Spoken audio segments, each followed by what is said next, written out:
거탑거리 브라더스의 디렉터스 컷.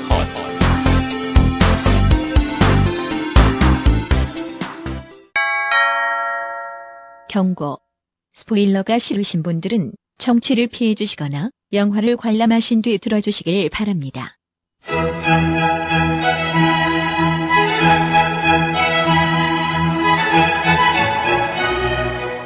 본 녹음은 코로나19 방역 지침을 준수하여 진행했음을 알려드립니다.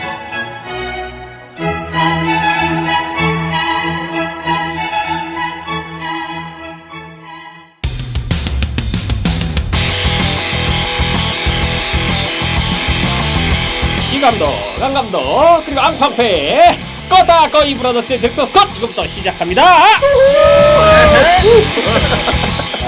우선 여기까지만.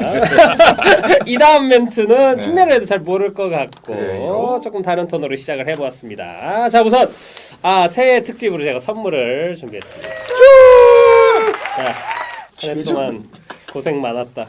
돈 아니다. 제가 새해 들어 처음 받아봐 여러분. 부스럭부스럭. 예, 뜯어도 돼요. 앙팡팡님하고 안 감독님에게 그동안 함께해 주신 은혜에 감사하는 의미로 차별인가요? 꼭꼭 굿즈 세트를 줬습니다. 아마 앙팡팡님은 애기들 주면 될 것 같고. 그러네. 고맙습니다. 님은 그 안경 닦으라고 렌즈 클리너. 우리 이거 매직 클리너? 진부한 게이름 렌즈 클리너.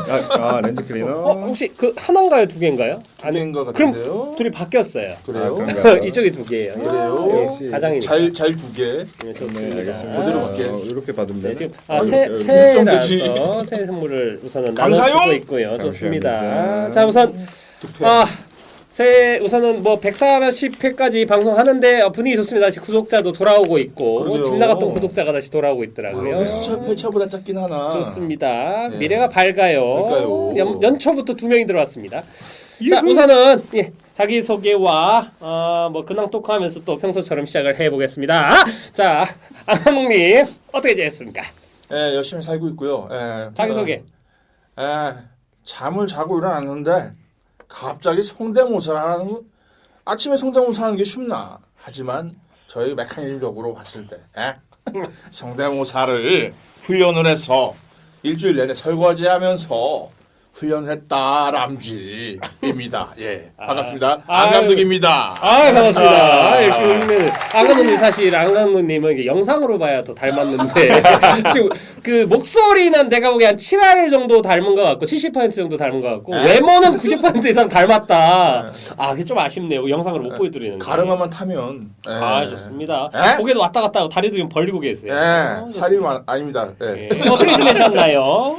최근에 요즘에 역시 재밌는 거는 네. 정치권이 아닌가. 앞서거니 뒤서거니 뭐 이렇게 하고 또 하나가 이제 슬슬 음모론이 되기 시작하면서 저 나름 생각하는 걸 좋아하잖아요. 그러니까 상상하는 재미가 좀 생겼고 또 하나가 이걸 좀 써볼까? 그러니까 글로 뭐 픽션 소설 같이 써보는 것도 재밌겠다는 생각이 들더라고요. 그래서 여러모로 구상을 하고 있습니다. 다람쥐. 좋습니다. 정치. 좋습니다. 사실 전 요즘에 그냥 그 드라마 하우스 오브 카드 보는 느낌이에요. 뭔가 사건의 전개와 확장적인 게. 근데 사실 이게 현실과 상상력 분야는 분명히 나눠야 되는데 이게 현실적인 어떤 노출들이 부족하다 보니까 자꾸 우리가 상상력을 동원하고 자꾸 댓글인가 뭐 이런 거 게시판 안에서만 소비를 하다 보니까 점점 더 좀 현실적으로는 좀 보기 안 좋은 쪽으로 가는 것 같아요. 흥미롭긴 한데 그렇죠. 현실적으로는 그렇게 좋은 분위기는 아닌 것 같다라는 생각을 하면서 앙팡팬님 어떻게 지내셨나요? 자기소개부터 해주세요. 네, 안녕하십니까. 육아와 영화에 관심 많은 앙팡패입니다. 어떻게 지내셨나요? 네, 저는 작년 연말부터 연초 계속 놀고 있습니다. 재충전. 근데 이게 재충전이라고 하기에는 무언가 일을 하고 있긴 하거든요. 계속 굉장히 바빠요. 예. 근데 이상하게 돈 안 되게 바쁘죠. 돈 안 되게 바쁜 정말 새해 올해는 망한 것 같아요. 연초부터 좋습니다. 방구가 잦으면 똥이 나온다고. 그래요? 지금 방구 끼는 시즌으로 하시죠. 가을쯤에 나오겠네요. 설사 그렇더라도 제대로 망하는 건 아니겠지요. 정초부터 서로 재수 없게. 네, 그러니까 액땜입니다. 네네네. 좋습니다. 인생 액땜이라. 좋습니다. 네. 저는 이 방송의 메인 호스트 이름 없는 감독 이 감독 감독이고요.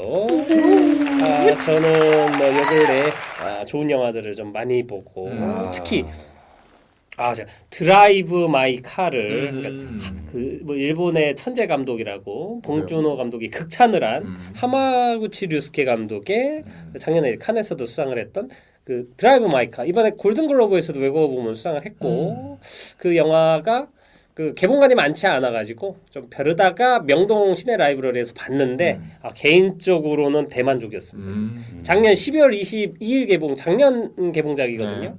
근데 제가 오늘 다루려는 이 영화와 함께 사실 작년 영화 통틀어서 이제 별 5개 맞은 두 개의 유의한 영화가 드라이브 마이 카였다라고 하면서 제가 뭐 이게 지금 당장 다루긴 좀 어려울 것 같고 저희가 만약 IPTV 공개되거나 했을 때 그리고 아마 오스카가 2월쯤 하는데 그때도 아마 외국어 부분이나 작품상 후보로까지 거론될 것 같아요. 제 생각엔 그래요. 이게 기생충 분위기랑 비슷하고 아직도 뭐 인종 그 다양성이나 이런 거에 대해서 오스카가 계속 갈증이 있기 때문에 그리고 그 코로나 때문에 그렇게 좋은 영화 많이 안 나오고 있는 해라서 그쵸. 제가 보기에는 드라이브 마이 카가 큰 작품 뭐 주요상 중 뭐 각본, 연출 이 중 하나 탈 것 같다라고 생각을 하면서 궁금하군요. 그래서 저희 방송에서도 한번 꼭 다뤘으면 저도요, 그 좋겠다라고 생각 얘기를 없습니다. 하고요. 또 저희는 다르면 또 할 얘기가 많아요. 뭐 안톤 체홉이랑 연극 장면이 계속 영화에 나오기 때문에 연극 만든 과정이 영화에 나와서 사실 조금 더 재밌거나 저게 무슨 장면인지 좀 추가로 좀 얘기해 나눌 거리가 참 많다라고 얘기를 하면서 수화 장면이 나오나요? 맞아요. 수호를 쓰는 장면이 있어요. 한국계 배우가 나옵니다. 한국 배우가. 아무튼 그렇게 좋은 영화들과 함께 한 해를 시작하고 있고요. 네. 오늘 다루려던 영화 사실 제가 작년에 우리 그 헐떡거리 어워드에서는 우리가 방송에 다루지 않았기 때문에 뺐는데 그래서 이제 돈룩업을 1등을 줬고 사실 제일 좋았던 영화는 작년에 본 건 뉴 오더였습니다라고 이렇게 스포일을 했는데 오늘 영화 제목이 뭐죠? 안 감독님? 뉴 오더. 맞습니다. 뉴 오더인데요. 제가 했네요. 자, 오늘 그래서 뉴 오더를 다룰 건데 다루기 전에 이게 한 해를 좀 마무리하고 뭔가 이렇게 새로 시작하는 기분으로 오늘 상품을 걸고 껐다꺼이 퀴즈쇼를 갑자기 시작해 보도록 하겠습니다.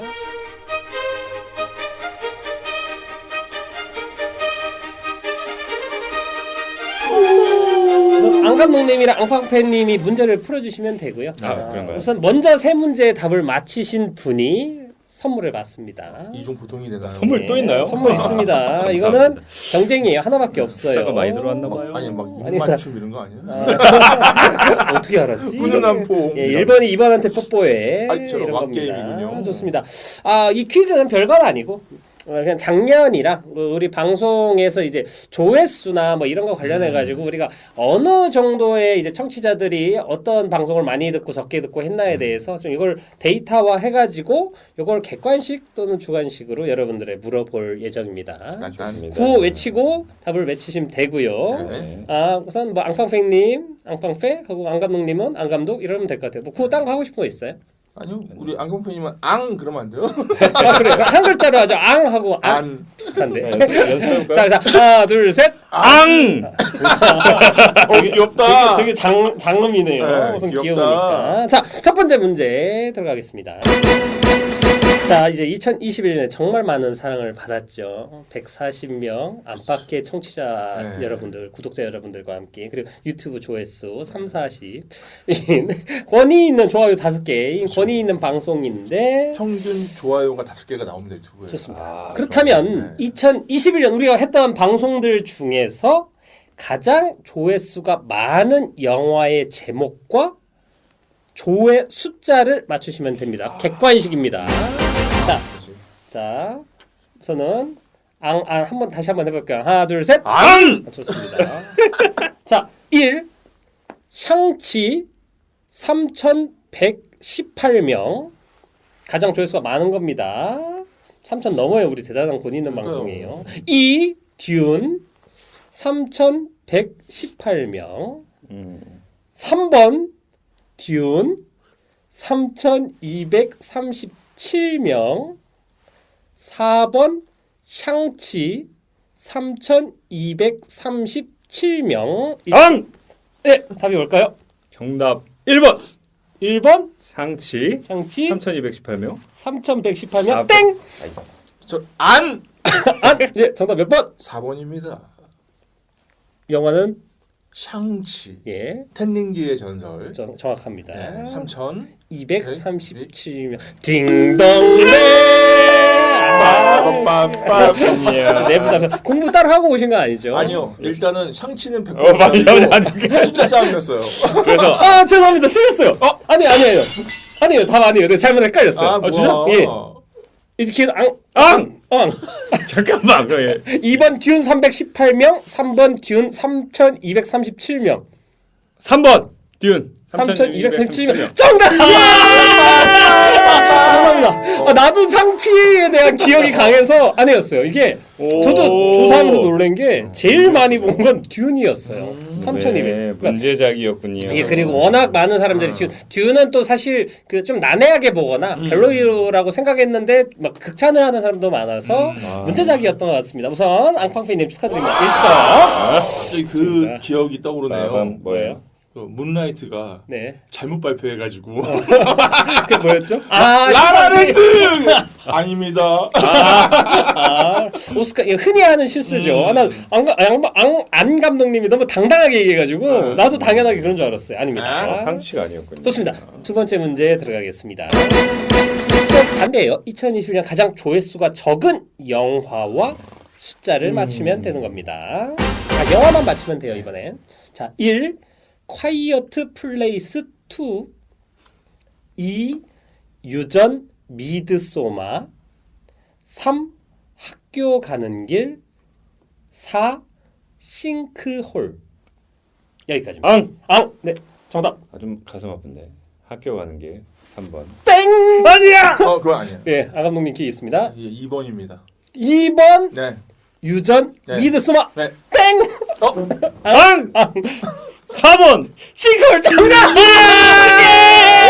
싱크홀은 구멍 났어! 숫자 말씀해 드릴게요. 주작인데. 5회. 그 안가동이가 좋아하는 영화고. 그러니까요. 콰이어트 플레이스 2 355회. 유전 미드소마 311회. 비슷비슷한. 학교 가는 길 182회. 아니요. 싱크홀 152회. 영화의 만듦새와 닮아 있는 숫자가 나왔습니다. 100회 넘네요. 자, 우선 2대 0이에요. 네. 게임이 금방 끝나겠네요. 쳐 발리네요. 문제는 5개 준비했습니다. 좋아요. 울면서 뛰어나가겠네요. 좋습니다. 자, 세 번째 문제입니다. 이제 과거로 돌아갈게요. 우리 방송 역대 최고 조회수는 이번 영화만 맞추면 됩니다. 1. 조커 2. 버닝 3. 에이리언 커버넌트 4. 어벤져스 인피니티 워. 여기까지입니다. 정답 1번. 조커 네. 땡! 정답! 정답 4번! 어벤져스 인피니티 워 정답! 진짜 얘기해 드릴게요. 해트트릭입니다. 상품 먼저 드리겠습니다. 빰빰빰빰빰빰빰빰빰.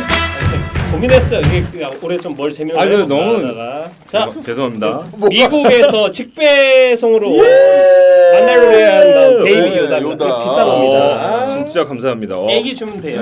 겁나 예쁩니다. 좋습니다. 네. 우선은 그래도 답은 답이니까. 약간 무당 종소리 같은. 안 감독님 표정이 별로 안 좋아요. 좋습니다. 피곤해. 3대빵 의외네요. 네. 나랑 그렇게 길게 방송해놓고. 그러니까. 자, 우선 조커는 4,274회, 그리고 버닝은 4,356회, 에이리언 커버넌트는 3,056회, 그리고 어벤져스 인피니티 워는 4,362회입니다. 사실 두 번째로 많은 건 버닝이었어요. 신기하네요 이거. 그러니까 이게 타이밍이 좋았나 보다. 그리고 버닝가 좀 난해하거나 네. 그러면 조커도 마찬가지고 준도 그러네. 그렇습니다. 이런 영화가 인기가 많다. 해석이 필요한 영화. 그러니까 좀 난해하거나 네, 좋습니다. 보기 전에 두려운 영화. 맞아. 봐도 될까?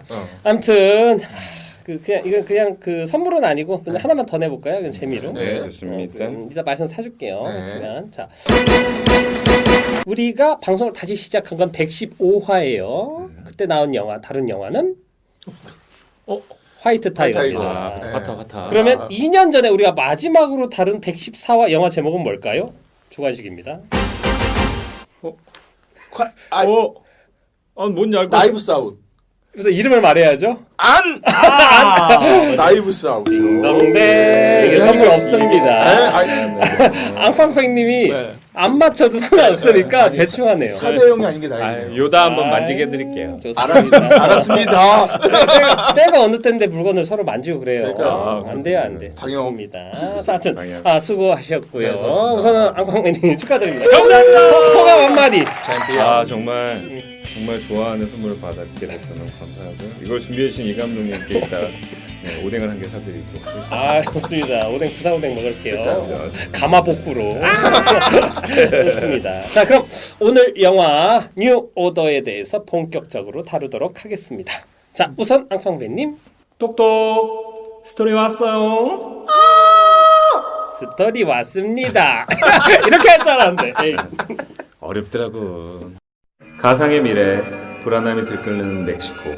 마리안과 가족들이 고급 저택에서 호화로운 결혼 파티를 즐기고 있는 와중 사회 전역에서는 심각한 수준의 폭력 시위가 벌어진다. 시위대가 침입하면서 저택은 아수라장이 되고 아픈 유모를 돕기 위해 집을 나선 마리아는 충격적인 사건에 휘말리게 되는. 점점점. 네, 잘 들었습니다. 이게 보통 하여튼 좀 심란한 영화였던 기억이 나고요. 우선 영화에 대해서 한 줄 평을 좀 들어보면서 시작을 해보겠습니다. 자, 오늘 그 수상자인 앙팡팬님 한 줄 평 뭐라고 하나요? 한 줄 평 하겠습니다. 색깔론의 끝판왕. 뭐죠 이 느끼함은? 끝판왕? 아니 저는 무슨 색이죠? 사실 한 줄 평을 뭘 할까 하다가 막 생각했는데 이 영화가 색깔에 대한 게 굉장히 크게 나오잖아요. 근데 이제 맞아요. 그게 어떤 의미로 해석될지는 또 막 얘기를 해보고 싶더라고요. 근데 좋습니다. 그런 의미에서 그냥 한 줄 평 이렇게 좋습니다. 얘기했습니다. 많은 걸 담고 있는 것 같아서. 저도 받아서 사실 그 한 줄 평 떠오르는 게 막 몇 개가 있었어요. 막 그러니까 좋은 건 아닌데 근데 이제 딱 앙팡피님 그 얘기 들으니까 이걸로 골라야겠다 싶은 게 떠오르네요. 저는 이 영화를 보고 난 후에 초록색은 더 이상 안전한 색이 아니다. 좋네요. 저도 색깔론 이어갔습니다. 검색을 다음으로 하신다고. 좋습니다. 녹색창 네. 덜덜덜 좋습니다. 안 감독님 한 줄 평이요. 저는 어떤 정의입니다. 네. 무슨 의미일까? 어떤 장면에는 영화가 있었거든요. 네. 마이클 키튼 나왔던. 그러니까 이 영화가 정의 구현으로 끝난다고 봐요. 어떤 의미에서든. 근데 그게 어떤 정의인지는 감독이 던지는 질문인 거죠. 그래서 이렇게 해봤습니다. 다람쥐. 정의사를 구현하고 싶어 하시는군요. 저- 돈룩업 때도 네. 이런 세상이 오길 바랬잖아요. 겁내. 빨개 벗고 칼 들고 돌아다니요. 근데 멕시코면 이제 않는. 총 들고 다니겠죠. 그쵸. 네. 야, 이거 기억이 빨개 벗고 녹색 칠하고 그린 피그? 복잡하네요. 그린 랜턴도 아니고. 맞습니다. 밤에는 그린 랜턴을 들고 다니겠습니다. 예. 같은 무시무시한 영화였습니다. 감독님이 점점 더 무서워 보여요. 하여튼 자 그럼 영화에 대해서 정보를 해야겠지요. 이 감독 좋아하면 안 돼! 뉴 오더 좋습니다. 새로운 주문, 새로운 명령 뭐 이런 거겠지요. 2020년에 멕시코에서 원래 만들어진 작품이고요. 제가 이 영화를 왜 좋아했나를 봤는데 이거였어. 이유가 우선 러닝타임 86분. 깔끔하네요. 너무 좋아 나는. 그러니까요.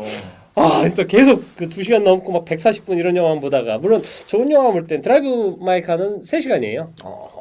그 감독이 만든 해피아워인가는 영화는 5시간이 넘습니다. 그런데도 뭐 사실 해피아워 감독이에요. 예, 드라이브 마이 카는 사실 3시간이 지루하게는 안 느껴졌어요. 하지만 이 영화는 정말 저는 장거리 운전이네요. 예, 밀도 있게 네. 갔다고 생각을 하고요. 한국에서는 2021년 11월 11일 빼빼로데이에 개봉했고요. 관객 수 3,222명입니다. 이 중에 한 명이 저예요. 좋습니다. 그리고 감독에 대해서 좀 얘기를 해봐야 될 것 같아요. 문제작만 만드는 감독이라고 보면 되고 미셸 프랑코라는 감독입니다. 저 이름만 보고 처음에 여자인 줄 알았어요. 남자분이시더라고요.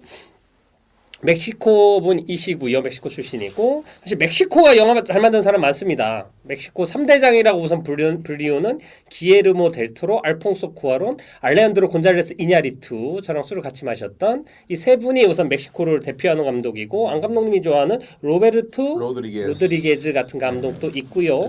하여튼 이런 감독들 뭐 액션이나 장르 뭐 그 대중 영화 같은 거 정말 잘 만드는 분들이 많았는데 좀 더 작가주의적인 영화를 만드는 감독이 튀어나온 것 같다라고 생각을 하고 저는 그럼에도 이 감독이 대중적인 영화를 만들면 액션 영화 같은 거 한번 만들면 어떨까라는 생각도 들었어요. 이번에 밀도 있는 연출이나 이런 걸 보면서 하지만 우선 이 감독이 연출한 작품을 조금 언급을 하면 우선은 2009년에 뭐 다니엘 앤 아나 뭐 이런 거 찍었었어. 잘 모르겠어요. 근데 칸에서 주목을 받고 이 감독의 이미지를 강렬하게 알린 첫 영화는 2013년에 한국에서 개봉했고요. 원래 2012년작 애프터 루시아라는 영화가 있습니다.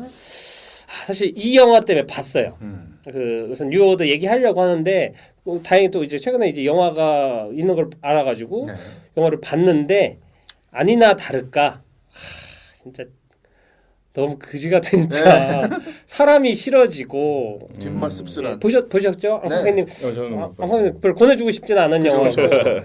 그러니까 그 다른 사람이 인용한 걸 봤는데 그 어떤 서사 구조는 방황하는 칼날이랑 좀 닮아 있고. 뭐 자기 딸이 린치당하고 학교 폭력이나 이런 거에 대해서 아빠가 복수한 내용 뭐 이런 거고 근데 그 장면들 연출하는 방법이나 그 느낌은 한공주하고 좀 많이 닮아 있습니다. 진짜 불편한 영화군요. 예, 불편한데 더 의도적으로 불편함을 연출을 많이 하는 것 같아요. 제가 보기엔 실제로 이런가? 나는 에이 말도 안 돼. 저렇게 사람들이 잔인하다고 애들이? 저는 와 공감합니다. 예.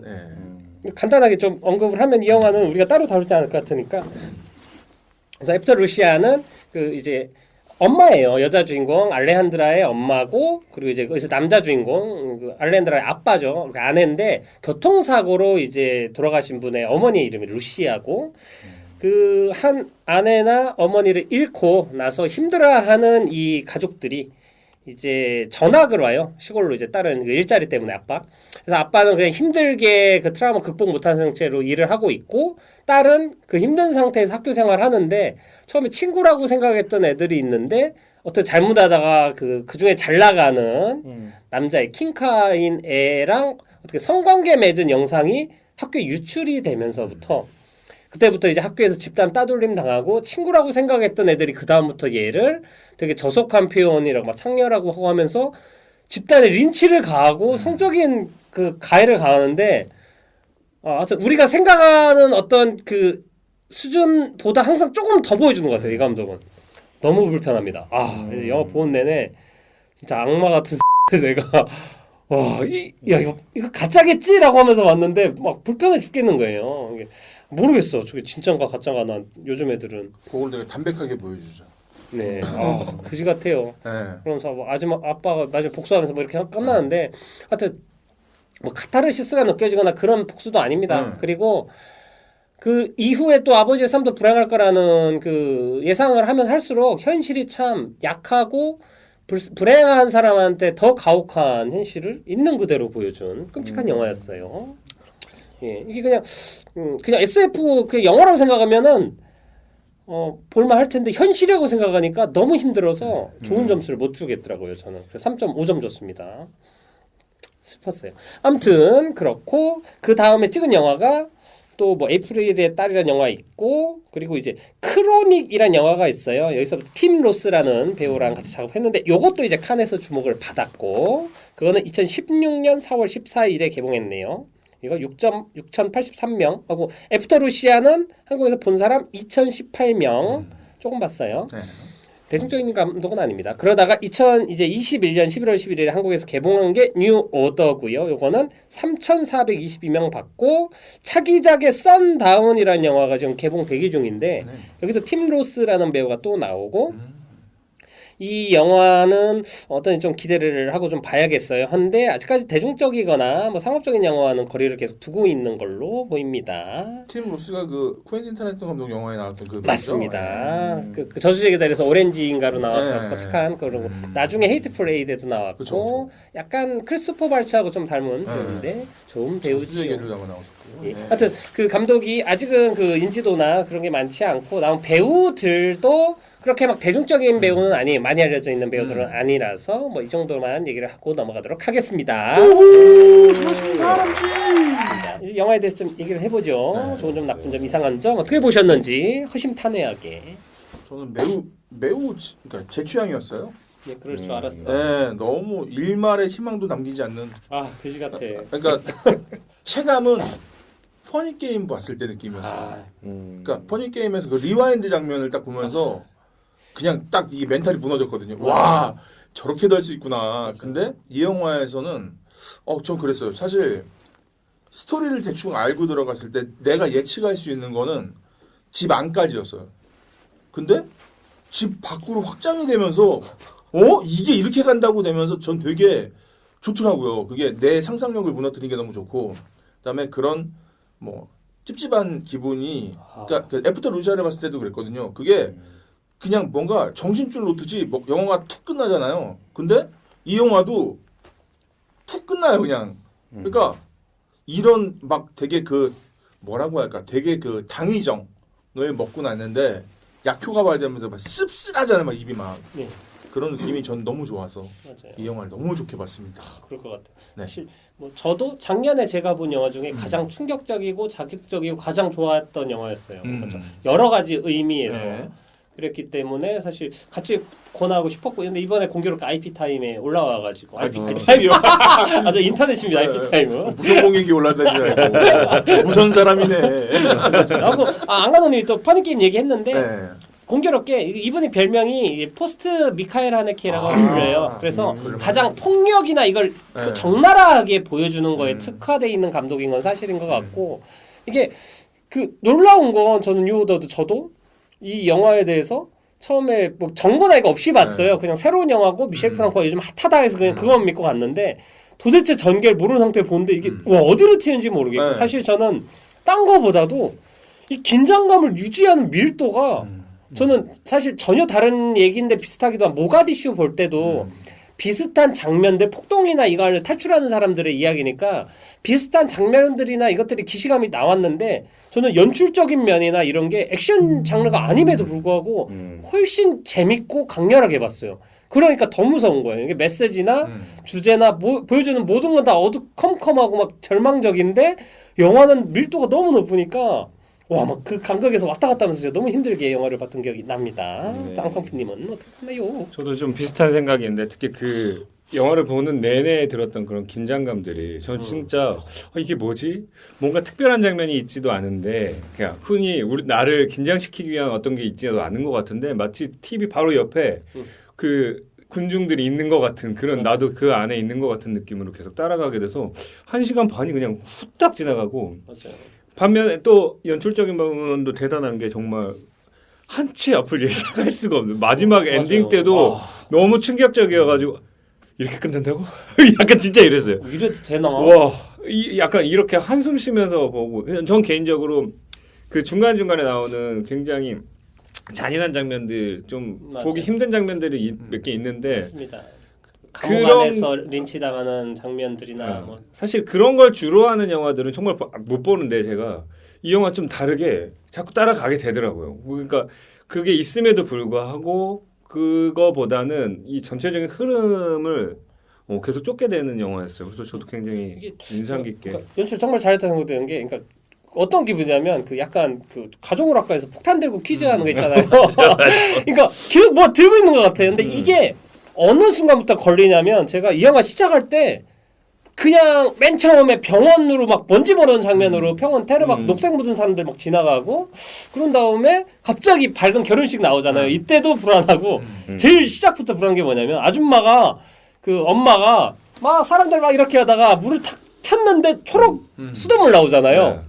사실 난 저 초록물이 뭔지도 모르겠는데 앞에 터질 때 한번 잠깐 봤던 기억이 있고 이 복선 하나가 맞아. 영화 내내 아니 그래서 저게 도대체 무슨 물인지도 모르겠고 그게 영화 시작한 지 한 10분 내외로 나온 바로- 것 같은데 바로 그러니까 우리도 알게 모르게 시각적으로 처음부터 계속 끌려갔다는 거 그러니까. 아니에요. 나도 그 녹색 장면 때부터 뭔가 들어왔나 보다. 뭐 약간 그런 생각이 들어. 그다음에 계속 밝은 부분만 나와요. 그 결혼식에서 막 웃고 떠들고 농담하는데 그래서 이렇게 보다가도 이게 도대체 무슨 일이 벌어지는 건데 갑자기 또 손님이 한 명 왔는데 목에 녹색 네. 페인트 묻어 있고 이런 것들이 복선을 사인도 있고. 계속 이렇게 그리고 쌓아가니까 가드들이 계속 막 이렇게 무전하고 맞아요. 얘기하고 이런 장면들도 알게 모르게 계속 이게 감독이 긴장감을 연출을 잘한 거죠. 연출 정말 정말. 잘한 것 같아. 밀도 있게 잘했고 그리고 이게 또 그 사실 이게 주제성으로 볼 때 그 원래는 이제 좀 나중에 얘기하는데 이 영화가 제일 그 불쾌하고 기분 나쁜 게 영화를 보면 그 선한 의지를 갖고 있거나 선한 행동을 한 사람들은 더 극단적으로 끔찍한 결말을 맞아요. 예를 들면 맨 처음에 옛날에 그 자기 하인으로 있던 네. 그 아저씨가 와가지고 롤랜드. 자기 아내 하녀했던 분이 아프니까 돈 좀 빌리러 오잖아요. 그때 돈 빌리러 열심히 다닌 어머니나 아니면 그 얘기를 듣고 이 영화의 이제 메인 여자 주인공인 캐릭터 적극적으로 돈을 구하러 다니고 끝까지도 되게 좋은 그 마음을 갖고 있던 이 사람은 마리안. 둘 다 끔찍하게 특히 여자 주인공 같은 경우는 최고로 힘든 길을 걷고 끔찍하게 죽음을 맞고 또 이 사람을 도와주려고 했던 그 하인 아들 있잖아요.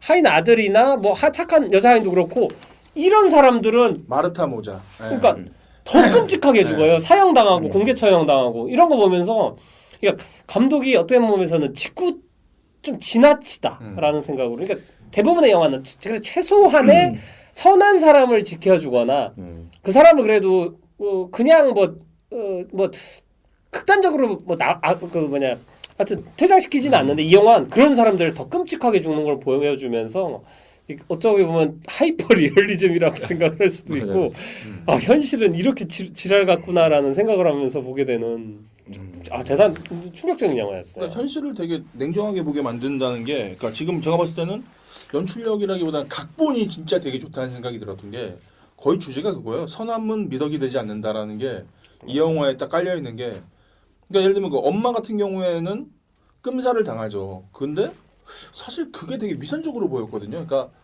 물론 한 8년 전에 우리 집 떠난 사람이 와가지고 돈 따져보니까 한 1,200만 원 되더라고요. 1,200만 원 빌려달라고 하면 누가 빌려주겠어요. 근데 이상하게 우리가 언더도그마라고 하잖아요. 뭐냐면은 가난한 사람을 선호할 것이다라는 착각을 가지고 있는데 그 사람이 8년 만에 찾아와서 20만 페소를 요구하는데 나도 모르게 저 정도도 안 빌려줘라는 생각을 내가 하고 있더라고. 근데 그거를 환율 따져봤더니 1,200만 원이에요. 근데 생각해봐요. 갑자기 와서 아픈지 안 아픈지도 모르는데 지금은 일도 안 하는데 안 하고 근데 나한테 1,200만 원 빌려달래. 그러면은 내가 아무리 부자래도 사실은 그 다른 사람들 반응이 정상적인 거죠. 어떻게 보면은. 근데 이 영화를 보면 난 계속 그러는 거야. 스스로 마리안처럼 행동하는 거야. 빌려주지 왜. 저거 안 빌려주니까 저리 당하잖아. 뭐 이 생각을 하는데 그런 나의 순진함에 놀랐어요. 왜냐면은 교육을 잘 받으신 거예요. 아니 근데 그렇게 행동했던 사람들이 하나씩 죽어나가는 걸 보고 아까 말씀하신 대로 또 가혹하게 죽어나가. 맞아. 선하면 선할수록. 근데 내가 그거를 영화에 보면서 날 속이고 있는 거더라고. 그래 착하게 살아야지. 근데 착한 게 뭐야? 얼마 전에 얘기 들었던 게 이 한 줄 평을 내가 어떤 정의라고 한 이유도 가장 무서운 게 정의래요. 악당은 무슨 얘기인지 알아요. 내가 악하니까 나쁜 짓을 막 해도 되는데 해도 나쁜 놈이 되고 마는데 내가 정의라고 생각하면은 더 가혹해진다는 거죠. 그러니까 여기서도 그런 섹슈얼한 장면, 잔혹한 장면에 공감이 갔던 게 뭐냐면은 사람이 권위를 갖게 되잖아요. 그럼 제일 먼저 성적으로 가혹해지는 게 생기더라고요. 근데 왜냐면 그게 이제 가장 자극적이니까. 그럴 수 있죠. 그리고 그거에 대한 부채감을 없애기 위해서 이 잡아온 사람들 이마에 숫자를 쓰는 거예요. 그러면 이제 사람이 아니라 숫자가 되잖아. 인격이라고 생각이 안 되게 만들어버리는. 그러니까 얼마 전에 그런 거 봤거든요. 몇 명이 죽으면 사건이지만 몇십만이 죽으면 역사래요. 그러니까 이 안에서 최근에 우리 정세를 봤을 때도 마찬가지고 우리가 현실을 되게 제대로 못 보고 있는 게 아닌가. 난 그 말을 공감한단 말이에요. 비싼 평화가 이긴 승리보다 낫다는 말이 이기면 뭐예요? 남은 게 전혀. 그러니까 이 영화에서도 계엄령이 선포가 된 거죠. 사실상 계엄령 선포가 됐는데 그 안에서 가장 피해를 보고 가장 충직하게 죽음을 맞이하는 사람들은 선했던 사람들과 약한 사람들이에요. 카인 그 양반도 결국에는 자기 의지대로 병원을 가려다가 총에 맞아 죽게 되고 맨 마지막에 그 선의를 가졌던 사람은 뒤집어 쓰고 죽음을 맞게 되고 예, 공개 처형 당하죠. 그 아들은 범죄 이걸 뒤집어 쓰게 하려고 했죠. 또 하나 막 소위 말하는 이 캐스팅도 재밌는 게 소위 멕시칸처럼 생긴 사람들은 블루 계열로 나오고 실제로 멕시코 그거는 실제 그래요. 아니, 그러니까. 로마라는 영화 봐도 한여들은 실제 오리지널 네이티브들이고 로컬들이고 이쪽은 약간 아메리칸 같이 생긴. 예, 그쪽은 스페인계예요. 예전에 와서 근데 거기서 얘기해 주잖아요. 딸내미가 거기 잡혀간 걸 알게 됐으니까 얘기해 주면 끝내주겠다는 식으로 얘기했는데 안 믿고 얘네한테 의지했다가 근데 믿어도 결과는 달라지지 않는 거죠. 결국에는 왜냐 난 그 생각을 했어요. 이 여자가 마리안이 첫날 잡혀가서 그런 성적인 린치를 당하지 않았다면 살려줬을 것 같아. 근데 이미 얘는 그걸 당했기 때문에 얘를 돌려보내줘도 그렇게 발설되면은 위기가 되니까. 그리고 사실 우선은 ang 감독님이 했던 얘기가 좀 주제가 많아가지고 근데 그 중에 하나는 저도 그 약간 정치적인 얘기 잠깐 하면 여야를 떠나서 자기 얘기를 하는 것까진 좋은데 어느 순간부터 이 사람이 객관적인 사실을 얘기하다가 자기가 정의로운 사람이라고 생각하면서부터는 힘도 말하는 색이 더 세지고 뭔가 정의의 사도처럼 행동하면서부터 그런 사람들이 생기면 저도 거부감이 많이 생기고 그때부터 뭔가 이념적인 존재가 되는 것 같아요. 그 객관적인 사실을 얘기하는 게 아니고 근데 그런 사람들은 양쪽에 지금 다 있는 것 같고 그러니까 우상화되니까 이게 그러니까 화살촉처럼 이성이 작용이 안 돼. 그냥 내가 믿는 사람이 정답인 거예요. 그냥 그러면은 이론적으로 근데 저것은 이론적으로 맞지 않아가 안 맥혀요. 그냥 그리고 우상화가 돼 버려. 그리고 그런 사람일수록 더 그럴싸해 보이는 것 같아요. 그쵸. 왜냐하면 뭔가 잔다르크나 뭐 이런 나와 있는 영웅처럼 보이니까 더욱더 그렇게 보이는 것 같고 그리고 딴 얘기를 하면 이 영화가 사실 초반에는 영화를 따라가면 그 프롤레타리아 계급들이 저항을 갑자기 일시에 저항을 해가지고 그 부자들을 다 죽이고 이렇게 해서 이렇게 혁명을 약간 일으켜가지고 나라가 엉망이 된 걸 군부가 통제한 것처럼 보이는데 근데 영화를 계속 보고 중간중간 요소를 보고 나면 사실은 그 밑에서부터 이렇게 혁명도 유도에 의해서 이끌린 혁명처럼 보이고 그 중에 몇 명은 제가 보기엔 약간 뿌라찌처럼 심어져 있는 사람처럼 보이고 이 모든 것들이 군부 독재를 하기 위해 장치적으로 이용당한 사람들, 죽은 사람들도 마찬가지고 이게 다 군부 독재에서 활용한 것처럼 보이는 거예요. 예를 들면 초반 장면에 그 결혼식장에 온 사람 중에 그 높은 사람이 계속 무전 통화하다가 뭘 확인하고 나서 먼저 빠지는 자기 애들이랑 같이 빠지는 장면이 있거든요. 근데 그 통화 이후에 이 집으로 쳐들어와요. 근데 요게 그냥 우연히 온다는 정보가 아니고 계획된 의도된 침범인 것처럼 그리고 그게 효과가 큰 게 그 어떤 결혼식을 하고 있는 부르주아인 집을 와서 끔찍하게 살해하는 그 사건을 통해 가지고 이게 스모킹건이 돼 가지고 그 다음부터 군대가 탄압할 수 있는 명분으로 쓰이는 거거든 사건이거든요. 그러니까 요거마저도 약간 심어놓은 의도된 사건처럼 보이는 거예요. 그거의 희생양인 게 이 집안이고 그러다 보니까 사실 딸이 거기에 잡혀간 것도 그렇고 잡혀갔다가 나중에 풀어주려고 했다가 안 풀어준 것도 사실 처음 잡아갔을 때도 이미 알고 있었다고 저는 생각을 하고 그리고 이 사람을 풀어줄 생각은 처음부터 없었다라고 생각을 하고 그 군부 독재도 이 주인공 집안이나 이거를 그냥 희생양으로 처음부터 생각을 하고 있었다라고 큰 프레임 안에서 다 놀아나는 거라고 생각이 들더라고요. 저는. 그래서 마지막에 멕시코 깃발로 끝나잖아요. 그리고 사실 뭐 녹색이라는 게 원래는 가장 안전함, 세이프티 존이 녹색이고 그쵸. 안전함을 상징하는 색깔이더라고요. 눈 건강에도 좋습니다. 네. 교수형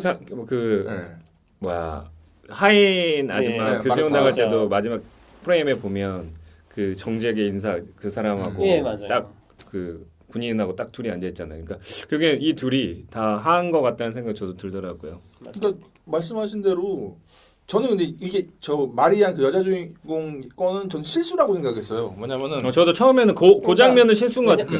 그냥 군부 안에서 또 다른 애들이 지들끼리 빼먹으려고 납치해가지고. 그러니까 사실은 아까 제가 생각할 때 이 감독님 말씀대로 이쪽 군부 쪽에서 다시 그 독재 같은 거 하기 위해서 뭐 이렇게 유도해내는 과정에서 이 집안을 도둑내는 것까지는 하나의 도구로 섰다고 생각이 들었는데 거기서 우연찮게 변수가 생긴 거예요. 변수가 여자애가 맞아요. 선함으로 인해서 생겼기 때문에 이게 됐는데 그러니까 예를 들면은 아마 예상대로 갔다면은 그렇게 아무도 죽진 않았을 것 같아요. 근데 저는 반대로 예상대로라면 집 안에 있을 때 죽었을 것 같아요. 엄마랑 딸. 왜냐 사건을 비극적으로 만들려면 그러네. 결혼을 하는 여자, 네. 나이도 어린 미모의 여자가 그 가장 극빈한 남자들에게 죽었다라는 메시지를 주기에 가장 좋은 대상이라서 처음부터 난 킬리스트에 있었을 거라고 생각을 해요. 그러니까. 빠져나간 게 변수고 그래서 사실 다시 잡히지 사실 않았으면 선함의 의지 때문에 빠져나가게 된 건데 맞아요. 그 역시도 잘못된 거 다시 끌려가고. 와, 난 거기서 일말에 기대를 했다니까요. 그러니까 사람이 아니 특히나 마지막 장면에서는 아 이제 살았구나. 그 어떻게든 다시 살아 돌아가겠네라고 생각했는데 전 아들을 그 집으로 데려오는 걸 보고 안 살려주겠구나에 대해서 사실 전부터도 좀 반신반의 했는데 아들 데려온 거 보고 게임 뭔가 끝났구나. 낌새 이상하다는 생각이 그러니까 이 감독이 진짜 여지가 없어. 그러니까 그러니까 그게 되게 무서운 게 그거더라고요. 뭐냐면 폭력을 행하는 거. 너무 좋아? 폭력 그렇게 좋아? 폭력을 행하는 거에 다른 영화하고 패턴이 좀 달라. 그러니까 이게 폭력을 행할 때 다른 영화들 같은 경우는 무언가 이 안에 무슨 뭔가 감정들이나 이런 것들을 장면 안에 싣는데 얘네들은 그냥 해야 되니까 하는 것처럼 그 일말의 망설임이 없어. 그러니까 굉장히 무섭더라고요. CCTV 보는 것 같은 느낌이라고 해야 되나 우리가? 그러니까 그거예요. 그 애프터 루시아도 마찬가지고 맞아요. 이 감독은 연출이라는 거를 안 하는 것처럼 촬영을 하더라고요. 현실 그러니까 오히려 각본으로 사람을 끼워 놓은 다음에 이거를 아마 더 담백하게. 그리고 그게 더 현실적으로 보이게 만드는 거예요. 생각을 못하게 만드는 것 같아요. 맞아요. 그거에 대해서 뭔가 이런 감정이입을 못하게 만들고. 그러니까 이 영화에서 저는 처음에 이 감독의 특징이 이거겠다 생각이 들었던 게 뭐냐면은 처음에 그들이 난입해가지고 총 쏘는 장면 있잖아요. 보통은 감독은 맞는 걸 보여주거든요. 근데 이 사람은 쏘는 걸 보여주더라고요. 한 샷으로. 그러니까 뭐냐면은 야 들어왔어. 그래 그럼 돈 줄 테니까 나가 이런 식으로 아들인가 누가 얘기하는 거를 보여주고 카메라가 팬을 딱 하면은 그 난입한 사람이 총 들고 있잖아요.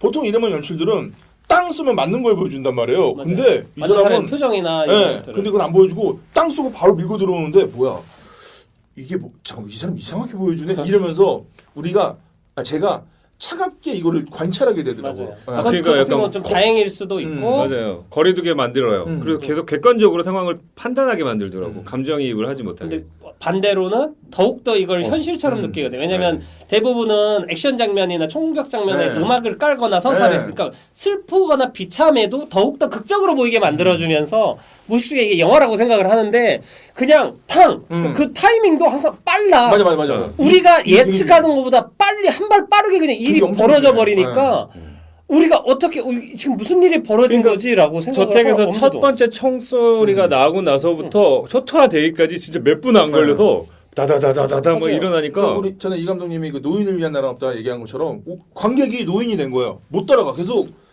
보면 저질러져 있어. 계속. 그러니까 맞아요. 내가 긴장하게 되더라고. 뭐가 그리고 그 총을 쏘는 친구도 좀 인상이 강해서 포스터 그 영화 홍보 그 포스터로도 있고 그래서 강렬한데 사실 그 장면에서 한번 나오고 그다음 나오지도 않아요. 그냥 누구냐가도 중요하지도 않아. 불특정 당수가 와가지고 우르르 와서 그냥 다 죽이고 그냥 가는데 그리고 저기 처음에 사고 들어왔을 때 내부에서 반란자 있잖아요. 그 사람 시큐리티예요. 그러니까 그러니까 제일 믿어야 되는 사람이 그 사람 때문에 제가 생각할 땐 이미 계획돼 있었다라는 거에 대해서 근데 그 계획이 프로레타리아들과의 계획이 아니고 이미 군부 쪽에서 그 사람은 사주된 사람인 것 같아요.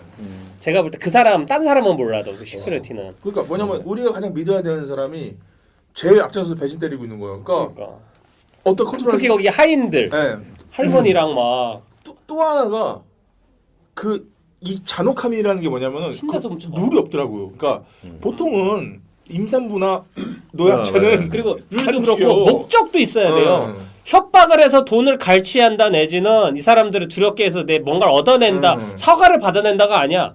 그냥 와서 그냥 죽이고 그냥 아무 의미 없어. 그냥 하고 랜덤이야 이 사람들이 하는 행동. 그러니까 예측이 안 되니까 더 무서운 거지. 얼마 전에 그걸 봤단 말이에요. 저기 구글에서 어떻게 검색하다가 그 이희진이라고 그 주가 조작해가지고 그때 그 남겼잖아요. 그 음악의 신에도 나오고 그랬단 말이에요. 근데 하여튼. 그 사람이 사기를 친 돈을 숨겨가지고 부모님이랑 숨겼어요. 그래서 누가 청부를 시켜가지고 부모님을 죽인 그 사건이 있었는데 거기 그 사건 자료가 나오거든요. 근데 거기서 나온 것 중에 내가 충격적이었던 게 뭐냐면은 이분들이 고통 속에 돌아가셨는데 고통을 행한 과정을 적어놓은 건데 뭐냐면은 보통은 상처를 주기 위해 이거를 충기를 하는데 이거는 100% 고통을 주기 위해서 했다는 거예요.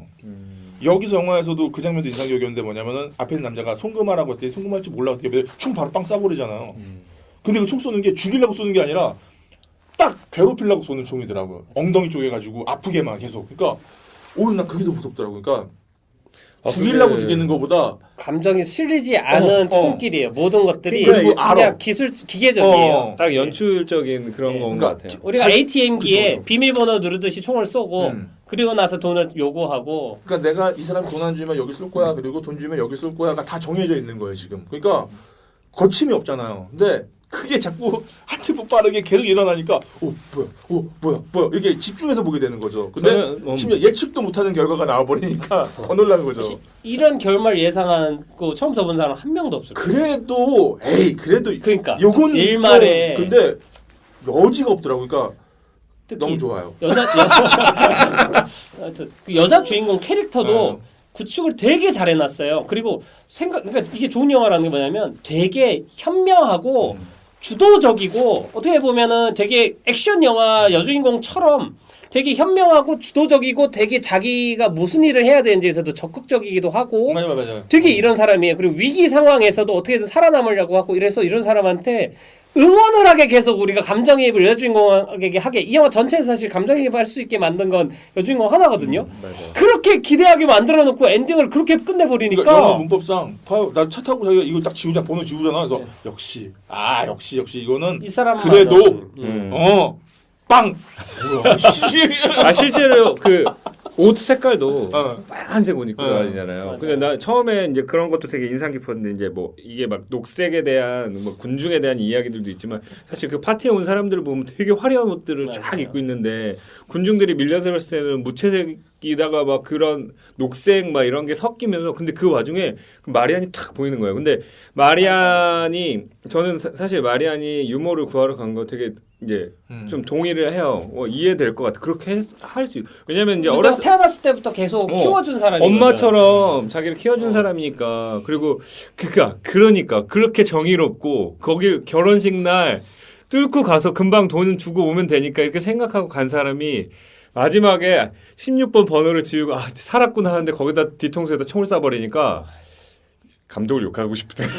이게 영화가 진짜 제발 가면 안 돼 이런 장면 몇 개 있는 게 우선은 처음에 갈 때까지는 그 위기스럽지만 여주인공이 왠지 잘 헤쳐나갈 것 같기도 하고 한데 창문으로 갑자기 녹색 페인트 왔을 때부터 불안하고 사실 그럼에도 이 그 하인 집에서 머무를 때 그때까지만 해도 안전함이 느껴지는데 이제 영화가 이게 이상하다고 느껴지는 지점이 뭐냐면 그 처음에 얘가 밖에 이렇게 알아보려고 나가고 이제 다시 괜찮은 것 같아서 차 타고 나가려고 하는데 그때 군인 둘이 와가지고 당신 뭐냐고 그러니까 우리 뭐 잘 사는 사람인데 피해자인데 가려고 한다니까 갑자기 끌고 가잖아 군인 둘이 그때부터 불안해.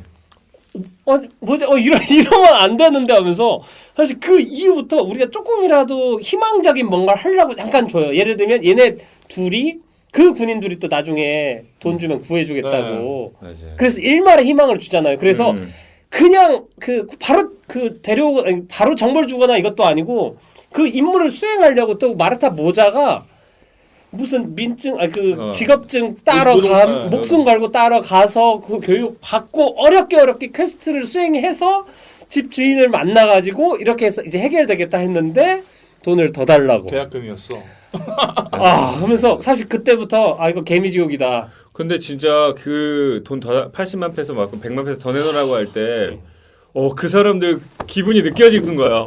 이거 가서 얘기해야 돼. 근데 사실 우리는 이제 보이스피싱 같은 걸로 많이 경험하잖아요. 우리는 그거잖아요. 아들 다치고 있다 지금 돈 입금하라고 막 이런. 나는 흠칫했던 거는 저 장면이었어요. 그 남자한테 항문에 막 전기 이 장면 하고 난 다음에 야 너 나와 돈 보내줬대. 그러니까 나왔는데 탕 그러는데 근데 기분이 저도 저 뭐야? 와 그러니까 끝났다. 화면은 안 보여주는데 예. 소리만 딱 나고 반응들만 딱 보이는데 근데 그때도 이제 끝은 정해져 그리고 있구나. 그리고 거기 그 장면 안에서도 그 여자 주인공은 침착하고 이러니까 그래도 쟤는 살 거야.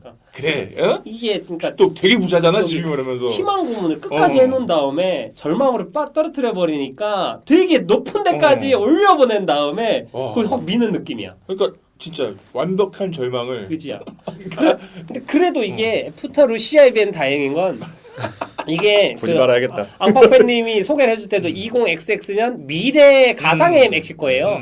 근데도 사실 우리가 갖고 있는 멕시코에 대한 무의식적인 안 좋은 것들 있잖아요. 우선 범법자들이 많이 가고 미국에서 저지르면 멕시코 국경 넘어가면은 안 건드리고 또 마약 카르텔 이야기랑 그리고 실제로 부통령인가 검사인가 누가 마약과의 전쟁 했다가 집에 쳐들어와서 다 죽인 사건이 한번 있었어요. 대통령 당선자.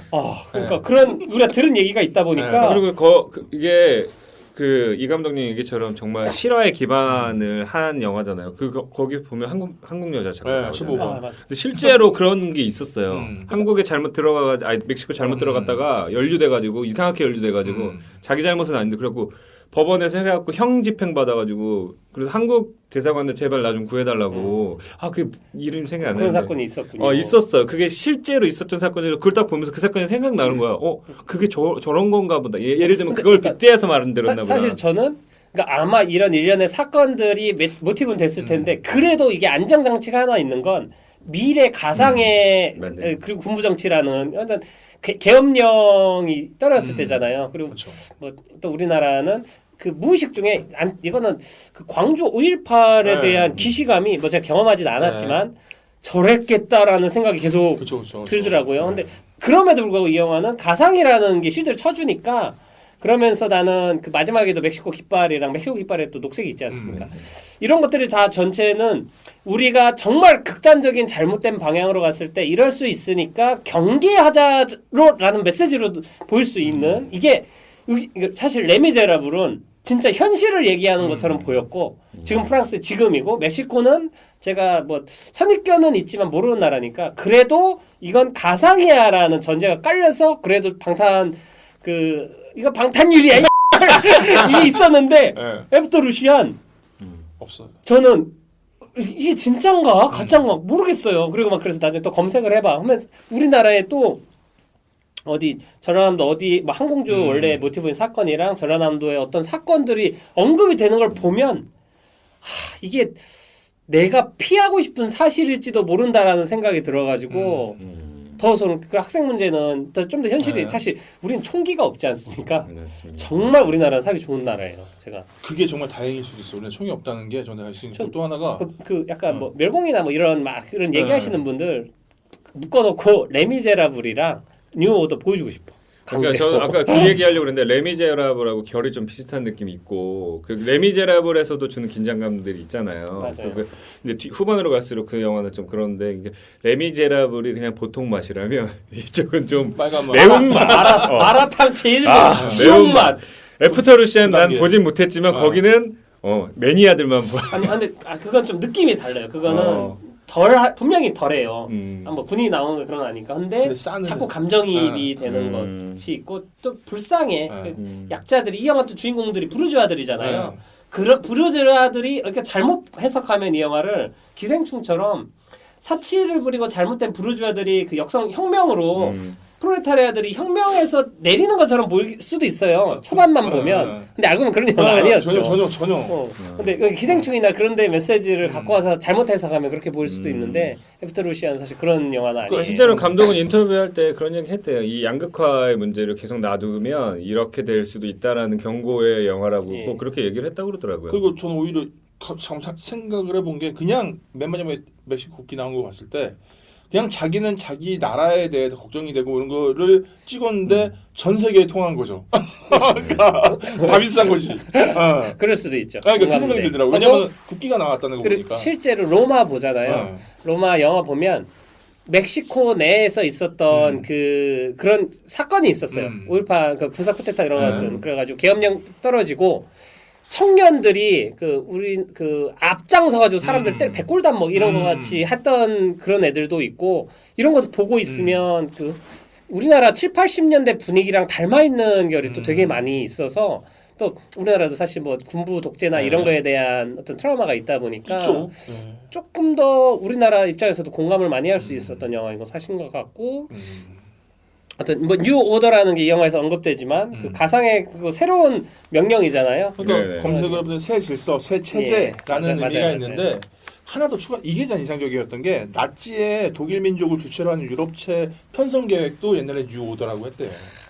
이게 그냥 군사 용어처럼 새로운 뭔가가 있으면 그냥 고유명사처럼 뉴 오더라고 하는 것 같아요. 그러니까 긍정적인 느낌은 안 드는 언어기도 하고 또 하나가 이 영화에서 인상적인 것 중에 하나가 자막이에요.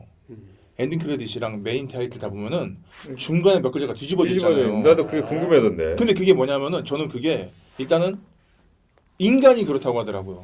활자를 볼 때 중간에 몇 글자가 순서가 바뀌어 있어도 상관없어요. 언어를 인지를 한다는 거예요. 근데 이 영화에서는 그게 딱 걸리는데도 눈엔 들어와요. 물론 멕시코 언어라서 좀 덜 익숙할지 모르겠는데 다 이해는 되는데 근데 오히려 그게 난 오히려 더 집중하고 보게 만들게 되더라고요. 그러니까 뭐야 왜 몇 글자 뒤집어져 있지? 심지어 그거마저도 저는 또 불안함을 뭔가 잘못돼 있는 뭐가 이상하게 흘러가는데 그러니까 이렇게 물어보면은 의도가 이렇습니다라고 얘기를 해야지 그냥이라고 하면 안 된다고요. 하여튼 그래서 이 영화는 저는 진짜 올해가 시작된 지 얼마 안 됐지만 진짜 올해 본 최고의 영화였습니다. 너무 좋았어요. 제 취향 너무 맞았어요. 내가 이런 영화만 권해주면 그래서 제가 보답해 드렸지 않습니까? 정말 재밌는 것 같아요. 기생충도 그렇고 뭐 아까 얘기해도 뭐 비할 영화는 아니지만 감독들이 어떤 계급이나 어떤 이런 것들을 표현해낸 방식들이 좀 흥미로운 지점이 많은 것 같아요. 그 뭐 기생충에서는 상하와 냄새 뭐 이런 것들을 이용했으면 이 감독은 정말 색깔로서 구분해내거나 이런 것들이 되게 감각적이고 그리고 사실 녹색물이 나오고 이런 설정은 되게 판타지적인 설정인데도 그러니까요. 그게 굉장히 무언가 메시지로 다가오고 이 영화가 보면 제가 정확히 모르지만 예산을 많이 들인 영화가 아니에요. 한데 그 인류가 그 진짜 멸망한 것 같은 분위기가 그 텅 빈 공간에 시체 이렇게 누워 있고 횡한 공간 몇 개를 찍은 것만으로 이게 가상의 SF잖아요. 근데 진짜 있을 법한 미래를 되게 그러니까 적은 예산으로 구축한 것처럼 보여가지고 뭐 예산 제가 잘 모르겠습니다만 되게 뭐 이것도 뛰어난 능력인 것 같아요. 그러니까 가상의 뭐 공간이라고 하면 특히 뭐 그 우리가 얼마 전에 뭐 고요의 바다였나요? 사실 그런 것도 보면 물이 떨어진 미래나 이런 걸 보여주는데 뭐 CG나 이런 걸 막 채워서 넣어도 뭔가 비어 보이고 사실 실감이 안 나요. 현실적인 느낌이. 근데 이 영화는 별걸 안 했는데 진짜 갖고 진짜 저런 미래가 있을 것 같은 느낌? 뭐 근미래라서 그럴 수도 있지만 그러니까 그런 건 정말 좀 세공력이라고 생각을 하는 부분이라서 섬세한 감독 같습니다. 무섭습니다라고 얘기를 하고 아까 말한 것처럼 참 우리가 그것도 생각해보니까 그 녹색이라는 게 안전이라고 했는데 사실 우리는 국가라는 것 자체가 우리가 안전함을 느끼기 위한 가장 큰 테두리인데 그게 반대 개념으로 뒤바뀔 수도 있다라는 거에 대한 은유일 수도 있다는 생각이 또 잠깐 스쳐 지나가네요. 하면서 우리는 어떤 국가를 살고 있는지 다시 한번 이게 나라마다 결국에는 감독이 자기가 살아온 환경이 나라다 보니까 결국엔 자기 얘기를 다루는 게 결국 그 가장 개인적인 가장 글로벌한 얘기라고 하는 게 맞는 얘기인 것 같아요. 그 사람은 멕시코 얘기를 한 거고, 그렇죠. 봉준 기생충을 한 거고. 근데 그게 우리 얘기하고 있네. 신기하죠. 돈룩업도 그렇잖아요. 보고 있으면 미국 정치 쇼 막 이런 풍자인데 자꾸 야 저 그걸 봤습니다. 조나일 집에 가서 까먹고 있다가 어제 봤어요. 어제 맞다 다시 봐야지. 분노의 쿠키 한 조각. 엄마 저는 지구의 마지막 생존자입니다. 엄마 나 너 연기 너무 잘해 조나일. 야 그리고 이 영화는 이제 예. DDR 아 좋습니다. 할 수가 없습니다. 왜요? 이 영화는 음악 감독이 없어요. 어, 네, 그래서 음악 감독이 없는데 사운드 디자이너가 5명이나 붙었어요. 그래서 뭐 성함을 알레한드로 디 이카자, 엔리케 페르난데스 탄코, 호세 페르난데스 탄코, 루이스 로모, 라울 로카텔리 이제 5분이 사운드 디자인 및 에디팅을 하셨는데 대신에 그 클래식 음악 한 곡 나와요. 이게 그 심포니 넘버 11이고 G 마이너 1905년이라는 그 드미트리 쇼스타코비치의 곡인데 뭐냐면은 이게 이 영화랑 딱 맞는 게 러시아에서 1905년 1월 22일에 피해 일요일 사건이라고 해가지고 노동자 계급들이 탄원서를 제출하기 위해 궁으로 향하다가 정부군의 총에 맞아서 뭐 죽고 이런 사건이 벌어졌는데 이 영화랑 스토리가 똑같아요.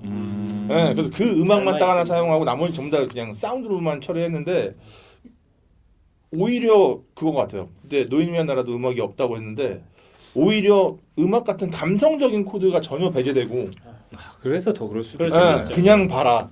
이거 그리고 학교처럼. 그 주제 음악처럼 딱 한 곡만 딱 사용했다는 게 오히려 진짜 이 사람은 되게 그러니까 저는 아까 그 참 섬세한 사람이라는 생각이 들었던 게 뭐냐면은 그 중간에 이제 인서트 씬이 들어가잖아요. 폭도들이 지나고 난 다음에 보면은 저기 광장 쪽에서 이 오른쪽 아래 웬 군인 하나가 시체 확인하다가 총 빵빵빵 쏘는 게 있어요. 맞아요. 그러니까 뭐냐면 이 사람이 자꾸 그냥 넘어갈 수 있는 거에서도 뭔가 좀 섬세하게 뭘 하더라고. 그러니까 난 그 희망을 잡고 싹을 잘 넣어. 그러니까 죽은 사람인데 왜 총을 쏘지라는 생각이 들면서 이렇게 되는데 뭐냐면 그런 섬세함이 있는 것 같아. 예. 그래서 이 음악 배치도 그게 아닌가. 실질적으로 뭐 5.18 때도 그렇고 이거 봤을 때도 그렇고 정말 인간이 어디까지 잔인해질 수 있나 어떤 구조 안에서 어디까지 잔인해질 수 있나가 사실 이건 영화지만 보면서도 실제 저럴 수 있겠다는 생각이 자꾸 드니까 엄청 그게 무섭더라고요. 권력을 가지면 가질수록 내가 그걸 가지고 있지 못할 때 할 수 있는 가장 추악한 행동들을 하는 것 같은 게 아까 이 영화에서도 그 학문에 정기 고문하는 것처럼 그러니까 그거로 해서 얻는 건 없는데 내가 정상적인 상황에서 할 수가 없는 거잖아요. 그러니까 지난 방송 때 내가 빨가벗고 뛰어다녀 얘기하는 것도 정상적인 사고하에서는 할 수가 없는 건데 제정신은 아니야. 근데 그거를 하겠다.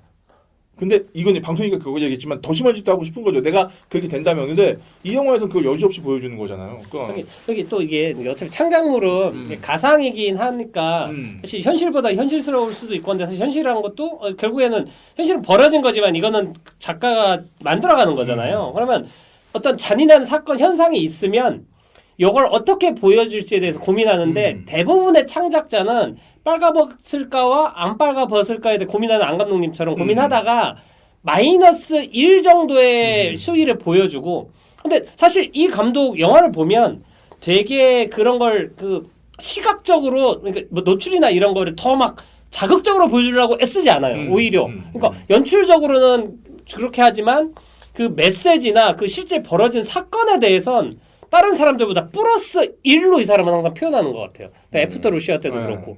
그게 더 강렬하게 느껴지고 근데 있을 법하지만 이 사람은 거기에서도 이왕이면 영화 안에선 좀 더 센 쪽으로 선택을 하는 것 같아요. 그게 이 사람의 선택인 것 같고 저는 이 사람 영화 만들기에 대해서는 주변한테 권해주긴 힘들지만 저한테는 더 의미 있는 영화를 만드는 사람처럼 좀 특별한 사람처럼 보이게 만들고 저도 매우 호입니다. 네. 있습니다.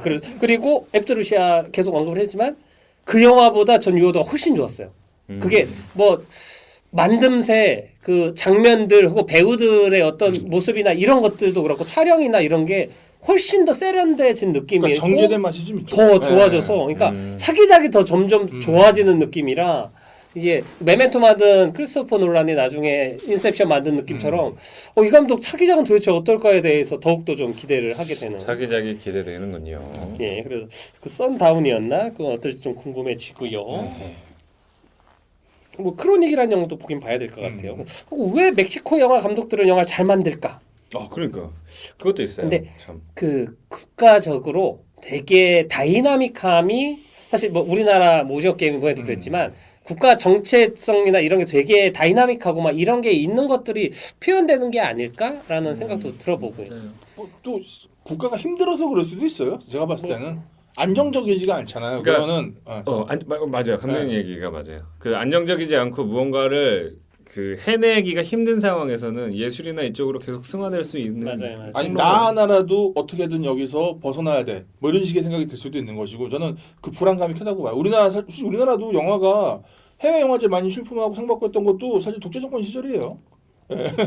고맙다는 건 아니고 약간 좀 감사한 것 같은데. 좋습니다. 아무튼 그래서 뉴 오더에 대해서 이렇게 또 얘기를 나눠 보았고요. 좋습니다. 마지막으로 별점을 매기는 시간을 갖겠습니다. 저 먼저 할게요. 네. 5점.